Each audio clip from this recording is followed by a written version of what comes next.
Kita ke perang berikutnya, kali ini di benua Amerika.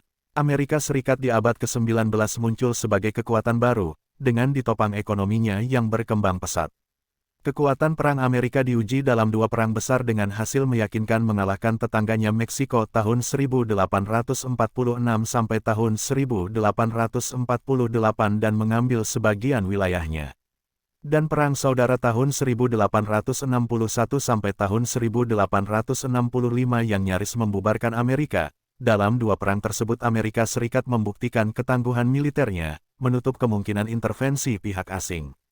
Hal yang kontras terjadi pada Spanyol, yang kehilangan banyak koloni dan bukan lagi kekuatan utama sejak Perang Napoleon. Koloni yang tersisa dari Spanyol yaitu Kuba, Puerto Rico, Karibia berdekatan dengan Amerika Serikat. Ambisi ekspansi Amerika Serikat berbenturan dengan Spanyol yang dianggap kekuatan masa lalu yang terbelakang, yang harus diambil alih oleh Amerika. Didukung dengan pers dan opini publik Amerika yang menggambarkan Spanyol sebagai penindas kejam terhadap koloninya. Di Spanyol sendiri mempertahankan koloninya yang tersisa adalah harga mati bagi reputasi Spanyol bila ingin dipandang setara oleh kekuatan lainnya. Pada tahun 1890-an pejuang kemerdekaan Kuba banyak ditampung di wilayah Florida Amerika, untuk menggiring opini internasional. Kuba setelah perang 10 tahun dengan kolonial Spanyol untuk kemerdekaan yang berlangsung dari tahun 1868, telah secara efektif dikalahkan oleh Spanyol.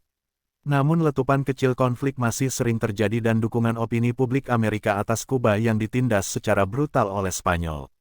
Amerika meminta negosiasi dengan Spanyol tentang masalah Kuba, namun kebuntuan terjadi karena kedua belah pihak bersikeras dengan tujuannya.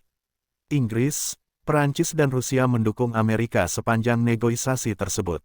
Pada tanggal 15 Februari tahun 1898 kapal perang Amerika Usmain dikirim ke Havana untuk memastikan keamanan warga dan kepentingan Amerika di Kuba yang dilanda kerusuhan. Namun kapal tersebut meledak dan tenggelam di pelabuhan Havana. Pihak Amerika tanpa bukti menuduh Spanyol di belakangnya. Ini akan menjadi pemicu perang, Angkatan Laut Amerika memblokade Kuba dan perang dimulai. Armada Angkatan Laut Amerika menuju Pasifik untuk menghancurkan suplai Spanyol dari koloninya di Filipina dan Guam.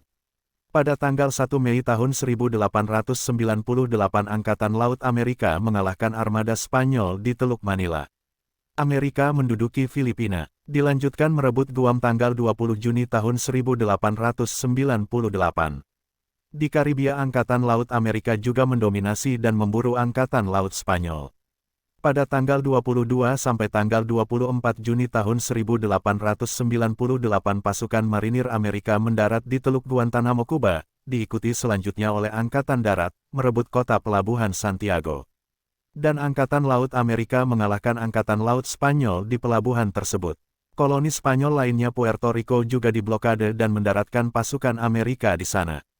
Armada Angkatan Laut Besar Spanyol yang berada di Cadiz di benua Eropa pada tanggal 15 Juni tahun 1898 berlayar menuju Amerika, tujuannya merebut Filipina dan Guam guna mendirikan depot dan suplai pasukan Spanyol untuk perang jangka panjang dengan Amerika. Namun dengan hancurnya armada Angkatan Laut Spanyol di Santiago dan adanya informasi Angkatan Laut Amerika akan segera menuju Spanyol yang akan menyerang lepas pantai Spanyol. Armada Laut Besar Spanyol terpaksa balik ke Spanyol untuk melindungi garis pantai Spanyol.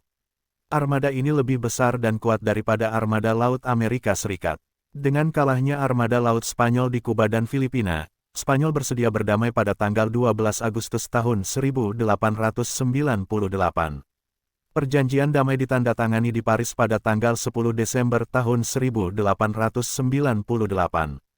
Amerika Serikat memperoleh koloni Spanyol yaitu Filipina, Guam, Puerto Rico dan Kuba menjadi protektorat Amerika. Perang ini menandai masuknya Amerika ke dalam urusan dunia. Sejak saat itu, Amerika Serikat memiliki andil yang signifikan dalam berbagai konflik di seluruh dunia, dan membuat banyak perjanjian dan persetujuan. Perang sangat mengurangi Imperium Spanyol. Spanyol telah menurun sebagai kekuatan kolonial sejak awal abad ke-19 sebagai akibat dari invasi Napoleon. Spanyol hanya mempertahankan segelintir kepemilikan di luar negeri, Afrika Barat, Sahara Spanyol, Guinea, Maroko, dan Kepulauan Kanari.